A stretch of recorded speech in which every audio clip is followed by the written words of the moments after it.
Good evening, everyone. It's Jason down in the train room in the Red Rock Northern HO Scale Model Railroad. The date is Sunday, May 28th. It's been quite a while since my last update, and some of you may have been wondering what's going on down here. Is Jason still around? Does he still have the layout? Well, of course I do. I'm still working on it. I'll be working on this layout for quite a while. Still get quite a bit of enjoyment out of it. But been doing quite a bit of work down here the last several weeks. Here in the Midwest, we just had the 2023 Thousand Lakes Region Twin Cities Division NMRA show here locally in the Twin Cities. And my railroad was one of the railroads that participated in the layout tour, which is real cool. So this happened, let's see, yesterday was Saturday, a week ago last Saturday. So I think that was May 21st. So we hosted an open house here, had quite a few visitors, around 20, I think, visited the railroad. So I had quite a bit of projects that I wanted to tie off, some that I had started, some that I hadn't started, but there's nothing like a layout tour to light a fire on getting going on some of these projects. So anyways, I thought I would provide an update here since it's been so long, and some of you might like to see what's been going on here. So I'm just going to go around the room. We're looking at Red Rock here, Red Rock Yard, and what I'm focusing on is the retaining wall. So the retaining wall's been painted, and by the way, I think what I'll do for this update is, as I talk about these, or as I reach the end before I move on to the next segment, at some point during each segment I will insert kind of a before picture, so you can see kind of what this particular scene, in this case the retaining wall, what did the retaining wall look like before we painted it, and now obviously you can see what does it look like afterwards. And so we'll kind of do that as I go around the room. I've got plenty of photos, and I'll get those in there, and you can make your own comparisons. Let me know if it's better, if it's worse. Just rip it out and do it all over. Anyways, so the retaining wall, I got some feedback from a friend of mine. I'm going to talk about him probably quite a bit in this update. His name is Bruce, and Bruce is a fine modeler. He focuses on scenery, structures, detail, and so forth. So one of the areas that we're going to go through here is Red Rock. I'll probably save that one till last as I kind of pan around the room, but one of the comments that he had made, or suggestions, is that we should not have this retaining wall so bright. So it used to be kind of a light gray color.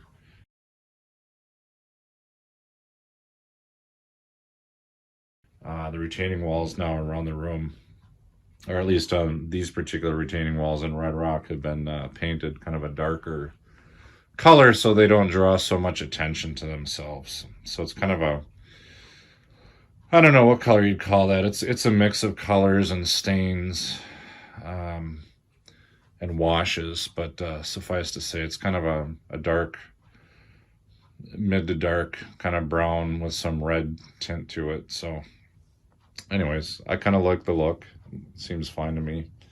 Let's spin around over here in Granite Creek. Is there anything in Granite Creek to point out? Oh yes, this is there's a sign there. Let me see if I can focus here. Granite Creek Freight. So I did replace the sign there. I just kind of had a temporary sign earlier. It was pretty bad looking. It had a white background with black letters in the foreground.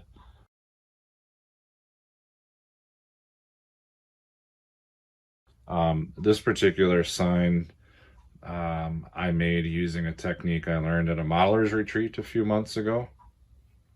So I basically just printed out the sign using Microsoft Excel, and printed it out on my laser printer, and then I flipped the page over, and I sanded the back of the 8.5 by 11 sheet of paper where I printed out this sign. And when you make those things thinner,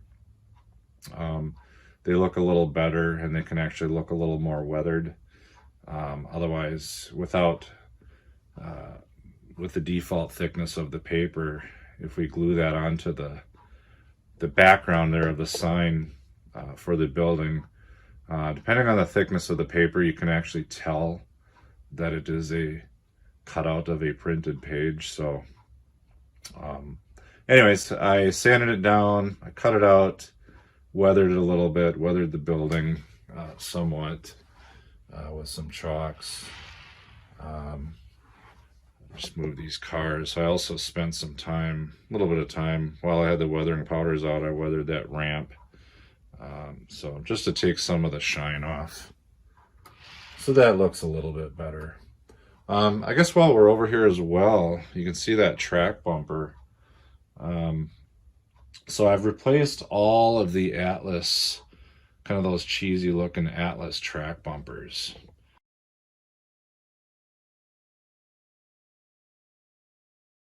On the layout, and I had, so there was 5 of them in the yard. There was one here. There was one over at Wagner's, right over here. I'll point that out. There was one right there. And I think a few others around the layout. There was 1 or 2 in Red Rock. I replaced them all with Walther's track bumpers. So these are the ones that they come 12 to a kit. It's basically just a couple of sprues and you cut them all out and you build them, you paint them, and you know, in my case I painted them and then I weathered them. So I think they look better. The Atlas track bumpers, I think, someone mentioned to me those would be more prototypical for a passenger station, and this layout really focuses on freight. So anyways, I replaced all those, every one of them. I think there was 8 or 9 total on the layout that I had replaced. Okay, and maybe, I don't know, maybe I'll find a before picture and insert it into this this video segment so you can see what I'm talking about.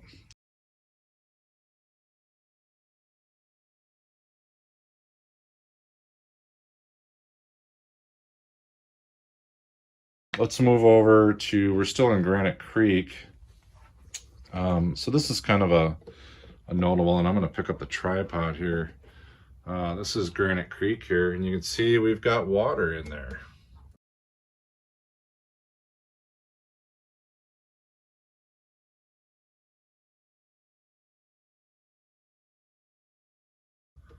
So I did pour the water finally, and it doesn't look too bad. We're going to get around to George's Gorge, where I've also poured water. I'll just kind of give that away now. I didn't really like the tint that I was using at first, murky.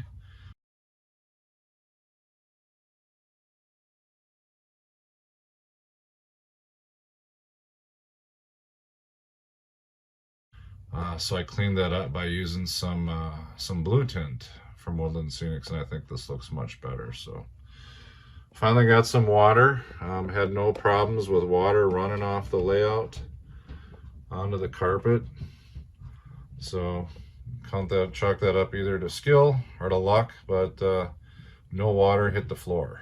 So all the water stayed where it was supposed to be. And by the way, before I poured the water, of course, I detailed the water by putting some stones in there and some talus and you can see some pieces of wood there to represent logs. Same with this section over here.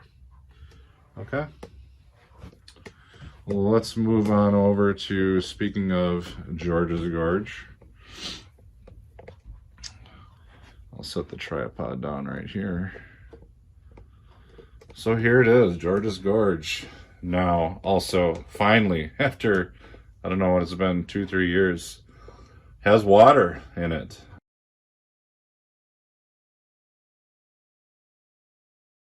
So once again, I spent some amount of time before I poured the water learning how to work with this tall grass, and I put some rocks and talus in the bottom of the riverbed. put some fishermen up there on the shore. This here, let me see if I can point that out. So here's an example of field grass. There's some there. You can see a little bit there. There's actually some over there as well. And some here that's mostly buried in the water. Ended up pouring the water a little deeper than I planned. And there's some in the back. First time working with field grass. That stuff's made by Woodland Scenics, but I think that turned out pretty well.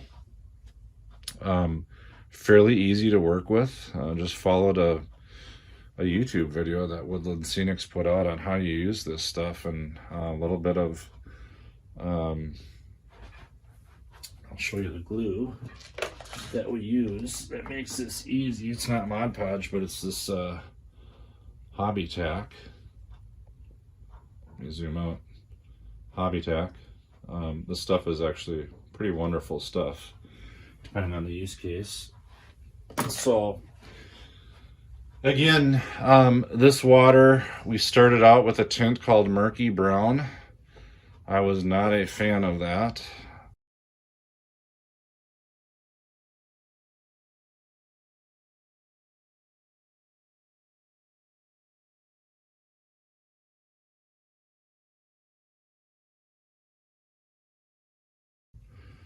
After the first and second pour, and so I abandoned the Murky Brown and I went with a blue tint, also from Woodland Scenics, because it was just way too muddy looking. Looked like kind of like a light chocolate river almost. So I will insert a few pictures of that Murky Brown. You'll be able to see what that looked like before I started adding the blue tint.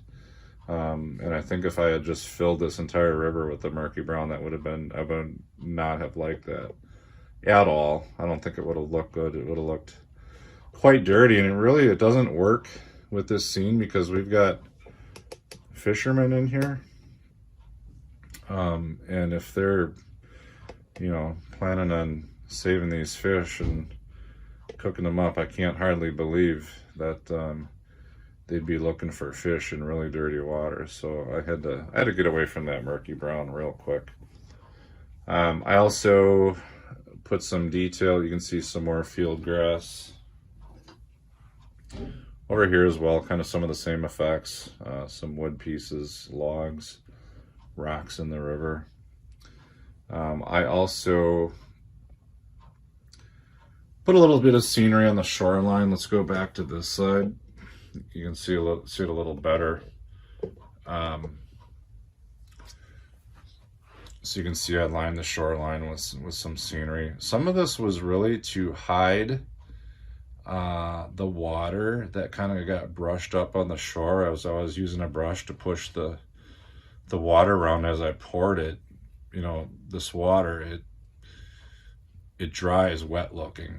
So if you're getting it up on the shore is going to look wet, and if it gets too far up on the shore, that probably doesn't look right. Again, my friend Bruce pointed that out. We should try to conceal that. So that's what I did here.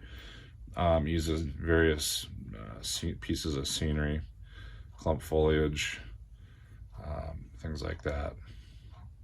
So that is the water. Let me see if I can get a overhead view. I'm going to move the tripod here. So here's a back or a rear view. Okay. So I pretty much like how that turned out. Damming the river over here was pretty interesting for the pour. Both on the left side as well as the right side. I didn't set myself up real well, and I knew this early on that this was going to be a problem when I poured a river, that we don't have a flat surface to work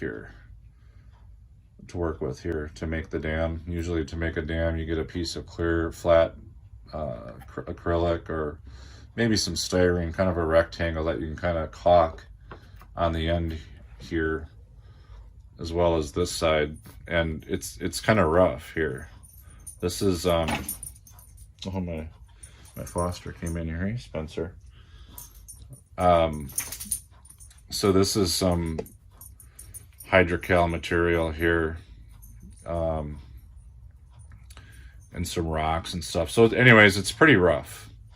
And what I ended up using for the river to dam it, and I'll see if I can get a picture inserted in here, is I just stacked beads of caulk.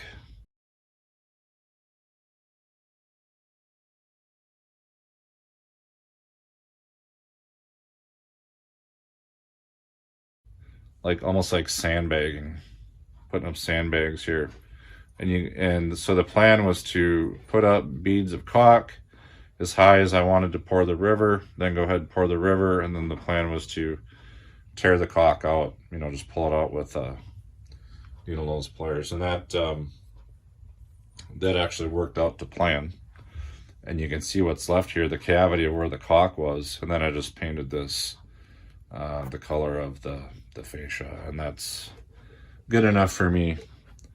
Same on this side. So it doesn't need to be fancy for that transition. All right, so the river's there. Okay, and that was, by the way, my first ever attempt at working with water. I was pretty intimidated because I felt like once you start pouring, there's no turning back.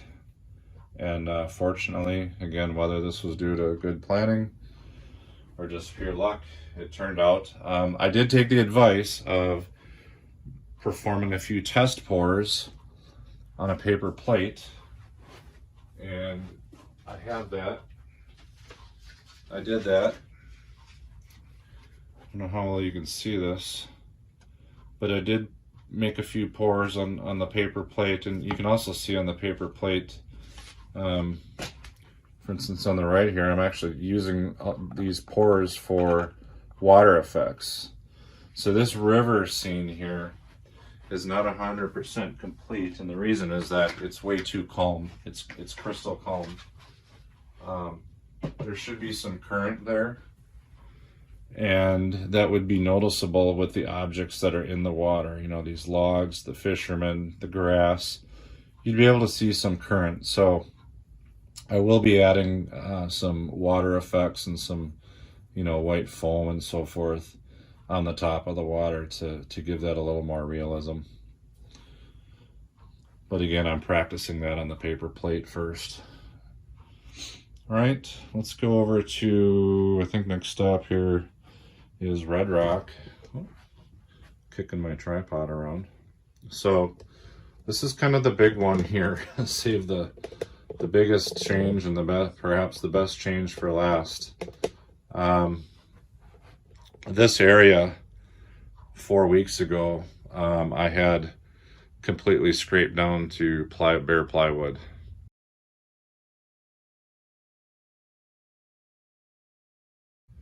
So I'm talking about really from here, from this tree, all the way over, really to the depot. The only thing that's original that's left in this scene is that little depot. And even then, the depot was not lit. So you can see the depot is lit now.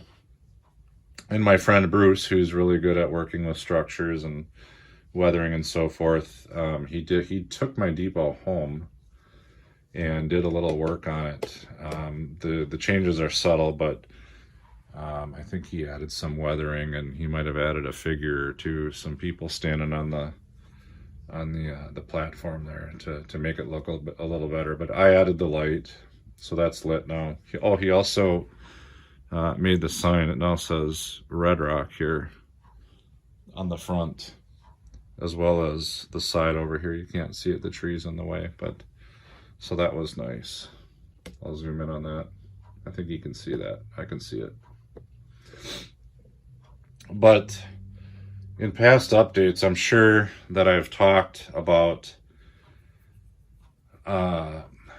my inner struggle with red rock and how to develop it. Now, what used to be here before, because I really just kind of gave up, it's a very compressed space, and it's kind of an odd shape.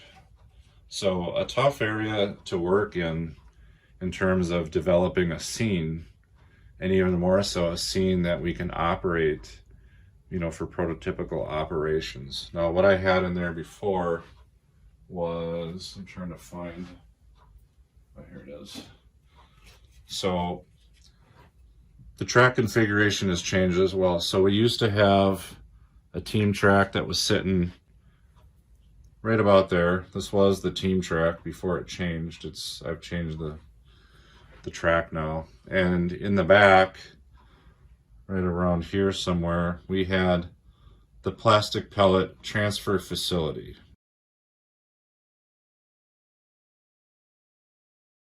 Now, these were, I was able to operate these, but I mainly chose them because they have a very thin footprint. So the plastic pellet transfer facility fit in there because it's got you can see a thin footprint there. And I had plenty of covered hoppers that I could use to move in and out of that facility. Likewise, the team track has a very small and as well as narrow footprint. And as some of you may know, the team track is quite a ubiquitous track to have, where we can run a number of different type of rail cars in and out for transload. So that was kind of my, I kind of wimped out and just kind of gave up, shrugged my shoulders, and put, these two industries in there, and I kind of called it a day. And the scenery in that area, as I put these industries back up top for storage, didn't look real great.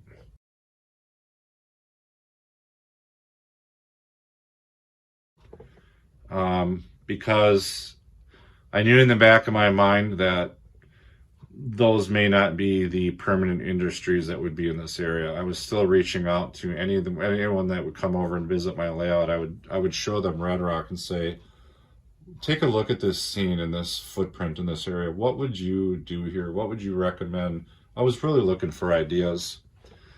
And I got, a few suggestions, and,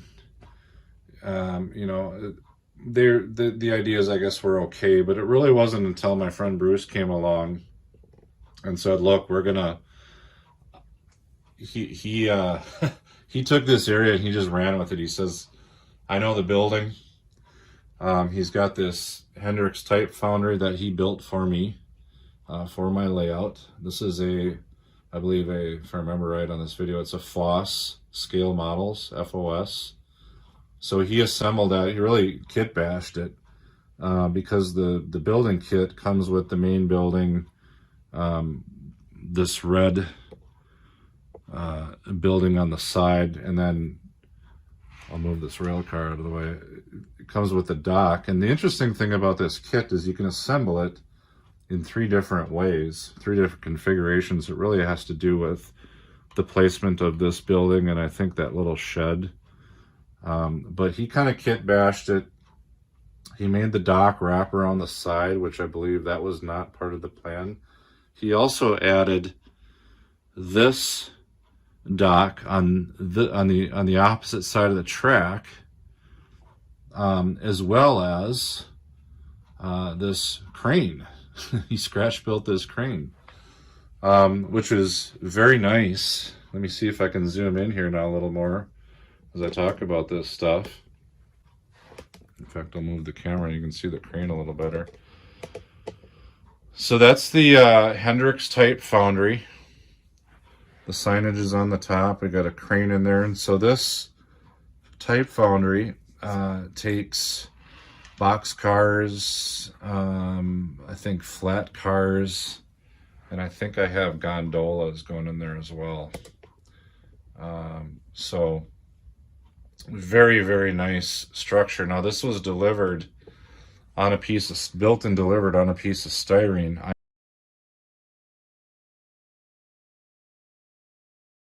I had to put it down on the layout, run the track in there. He had the piece of track in there, but it stopped. Well, it stopped right here. You can see where the track joint is.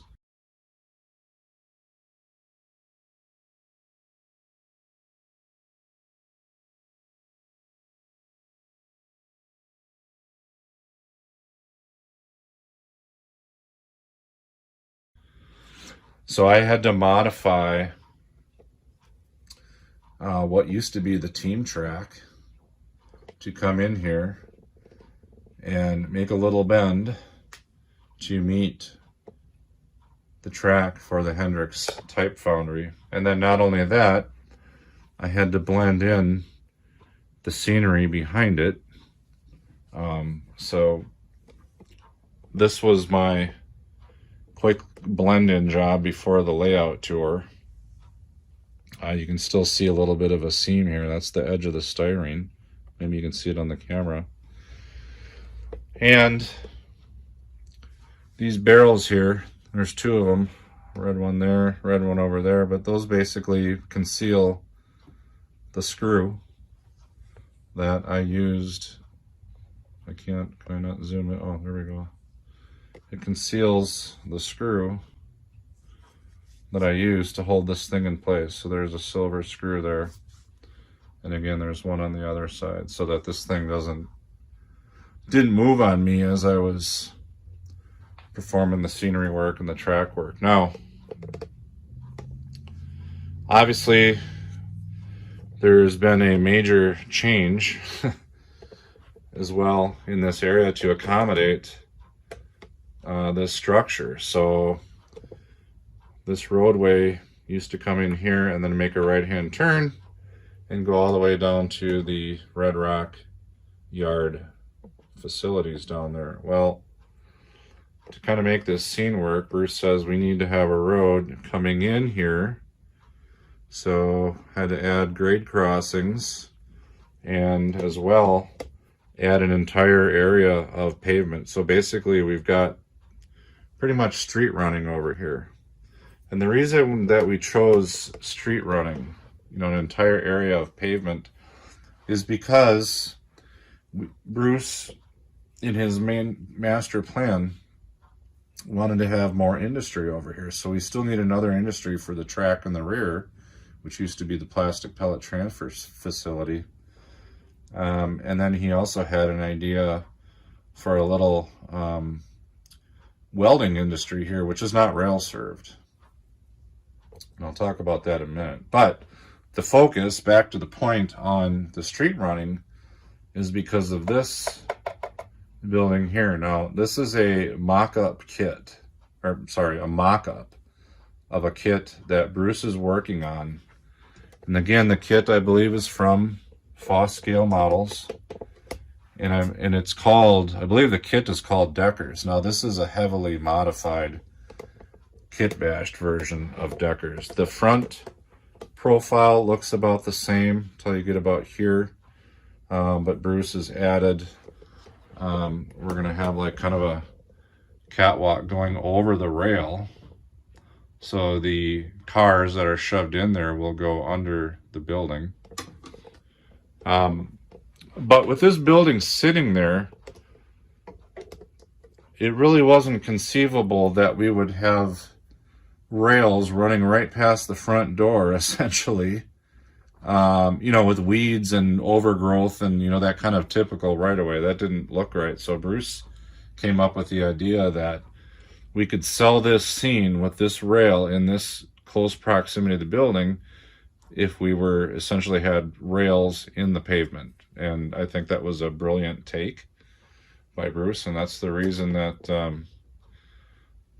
I kind of reached out for him for help with this. And I think he came up with some good ideas. He certainly did a good job on that structure.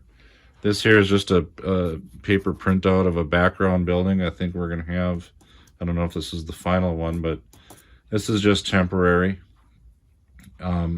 Really, it's to hide and to conceal the retaining wall. So in Bruce's mind, the more we can hide this retaining wall for this particular scene, the better.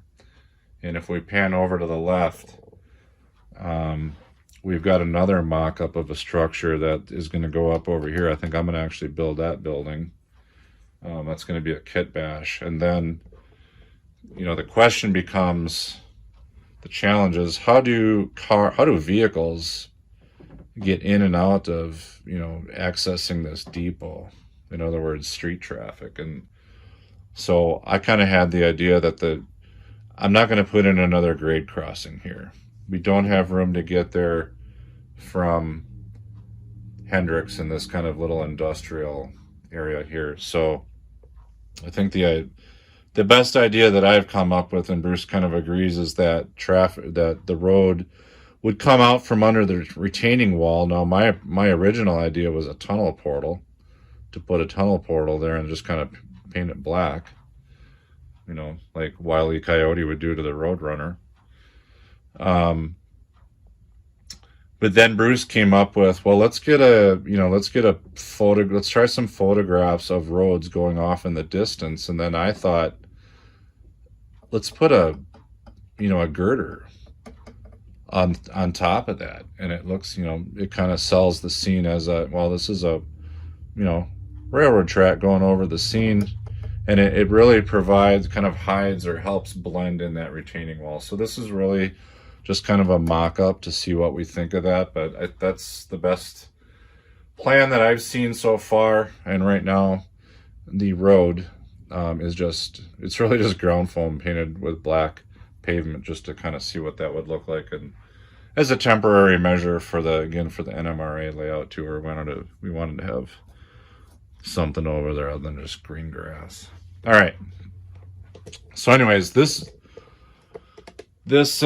kit basher is going to be called JGB Power Sports. Bruce's idea was, hey Jason, do you have any namesake for yourself on the railroad? And I really don't.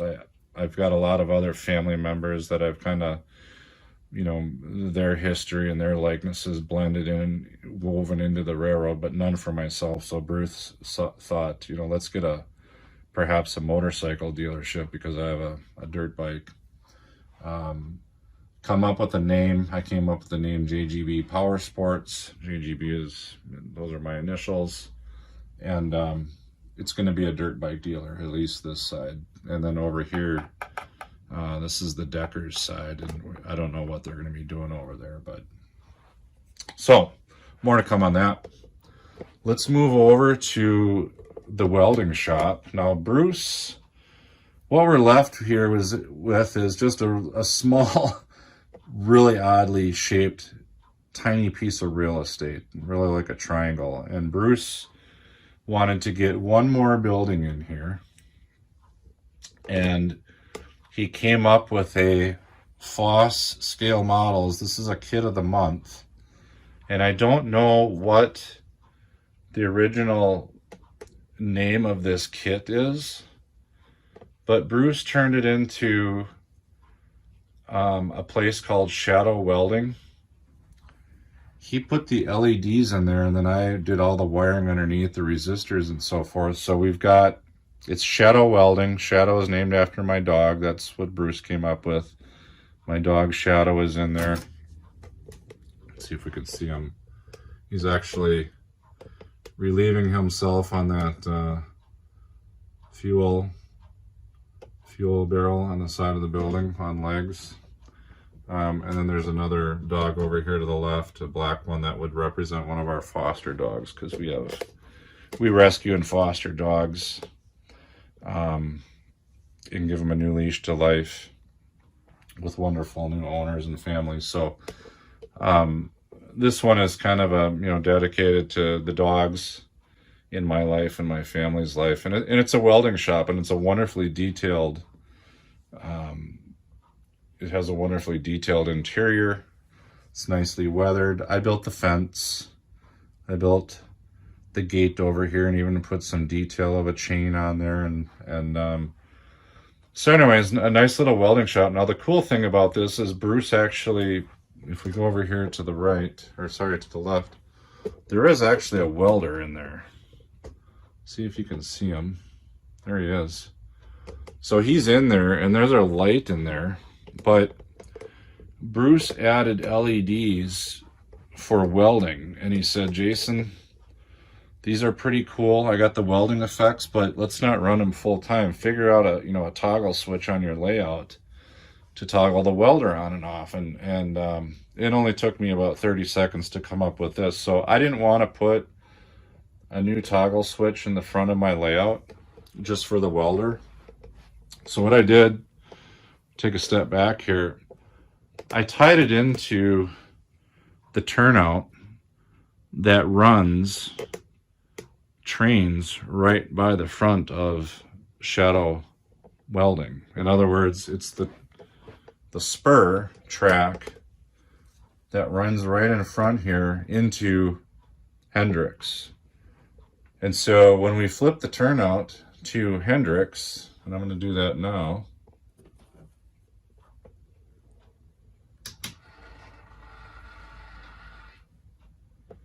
the welder begins welding. So I don't know how well you can see this on camera, but now there's welding action going on in there. Okay. If we turn the welder, or if I throw the turnout back to the rear industry in the back where those bulldozers are, the welder discontinues the welding. Again, back to Hendrix, he starts welding again. So that's kind of a fun little Easter egg, I guess, if you will, for visitors that are new to the layout. I won't tell them about the welding, but perhaps I will make sure that they get the Red Rock local job so that they can run a train into Hendrix, and that'll be interesting to see if they pick up on the welder that he's welding in there. So that is it for Red Rock. Bruce has spent a lot of time on the structures here. I've spent a lot of time in this layout room the last 4 weeks or so, getting this area all ripped apart, getting the track redone, getting the track rewired, doing the wiring for shadows, doing the wiring for Red Rock. So it wasn't difficult, it was just time consuming, and I wanted to do it right. Throughout that process, I learned how to use and connect and solder what are called JST connectors. So now all of the buildings on my layout are removable, including the new shadow welding and the Red Rock passenger station over there. So I can pull shadow welding this structure out, and I can quickly disconnect that structure from underneath the layout without using a screwdriver or anything, using these JST connectors. And I found some on Amazon, and I also found a couple different varieties from what's the name of that place? DigiKey. And I think the ones that I got, the ones from DigiKey are fine, and I still have them. But basically I bought about 8 different varieties, not knowing what I would like best. And I think I like the ones the best that I got from Amazon. And so I'll continue to use those throughout the layout as we get more structures that need lighting. So is that about it? That's about a 37-minute video. I do apologize for the length, but there was quite a few updates to look at. I'm also going to insert some still image photos of some of the areas that we talked about, and maybe towards the end I'll throw in kind of a montage of still images that I captured working on this area of Red Rock, as well as the water pours for George's Gorge and Granite Creek. So if you've stuck around this long and can handle a few more minutes, you can feel free to look through that montage and just kind of see how I did things. So I think that's about it. Again, the work all turned out well, very successful. Had a really good show tour for the NMRA. People had very positive things to say about the layout, and I hope to get some visitors that return here and want to perform some operations on the layout. So with that, I think I will sign off, and I appreciate you tuning in and taking a look at what I'm doing here. And by the way, Bruce is playing now that once he starts, he can't stop. He would like to focus on Granite Creek next and pretty much do his magic on all of these buildings over here. So whether that means weathering up some of these heavily, making them look more realistic, these are just plastic buildings over here, or perhaps even replacing them with different buildings that he likes from Foss scale models. You know, we'll talk about it. So anyways, I'm going to sign off, and thank you very much. Have a wonderful Memorial Day if you celebrate. Thanks and goodbye.